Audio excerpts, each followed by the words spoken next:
మారేస్తున్నాను yes mister Pawan Kalyan ఇది మా అయ్య జాగిరే, మా తెలంగాణ ప్రజల అయ్య జాగిరే, 4 కోట్ల ప్రజల మనుషుల యొక్క అయ్య జాగిరి. నీ అయ్య జాగిరి కాదు,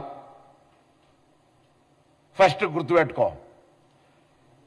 ఇలా ముందుగా బేషరతుగా క్షమాపణ చెప్పాలి చనిపోయినటువంటి కళాకారుడు గద్దార్ గారికి. గద్దార్కు కారు కొనిచ్చినా అని చెప్పి చనిపోయిన వ్యక్తుల గురించి మాట్లాడడమే అప్రస్తుతం. ఒక కళాకారుడు, ఒక భావజ్వాల వ్యాప్తికి సంబంధించిన వ్యక్తి చనిపోయి అమరుడై అతన్ని మేము ఈరోజు తెలంగాణ ఉద్యమానికి సంబంధించినటువంటి ప్రజాస్వామికవాదిగా ఆయనను గౌరవించుకునే సందర్భంలో ఆయన కారు కొట్టించినా అని చెప్పి ఈరోజు నేను తెలంగాణలో ఉన్నటువంటి అన్ని దళిత వర్గాలు ఒకసారి ఆలోచన చేయాలి. ఆయన అహంకారం ఇయ్యాల కూడా మేము ఏ అహంకారానికి వ్యతిరేకంగానైతే పోరాడినామో, ఏ దురహంకారం అయితే మా మీద ఆధిపత్యం చెలాయించద్దనుకున్నామో అదే దురహంకారము, అదే ఆధిపత్యంతో ఇలా మాట్లాడుతూ ఉన్నాడు. మేము ఎన్నడూ కూడా చెప్తా ఉన్నాం, ఇవాళ కూడా రాజకీయ పరంగా ప్రజాస్వామిక భారతదేశంలో తెలంగాణ కూడా అంతర్భాగమే.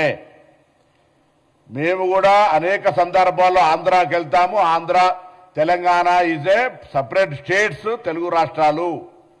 కానీ ఆయన మాట్లాడినటువంటి ప్రెస్ కాన్ఫరెన్స్ చూస్తూ ఉంటుంటే ఇది పాకిస్తానా ఇండియా అని మళ్ళీ మాట్లాడుతూ ఉన్నారు, పాస్పోర్ట్ తీసుకోవాలని.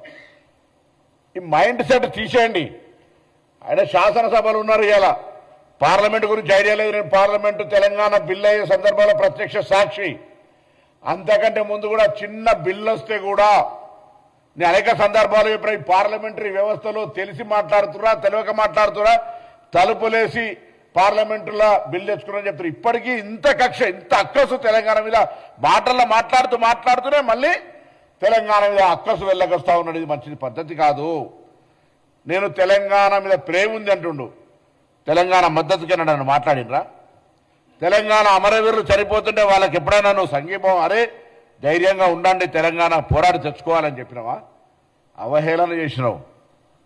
తెలంగాణ ఏర్పడితే 11 రోజులు అన్నం తినలేదని చెప్పినటువంటి వాడివి, తెలంగాణ ఏర్పాటును అవమానించినటువంటి వ్యక్తివి.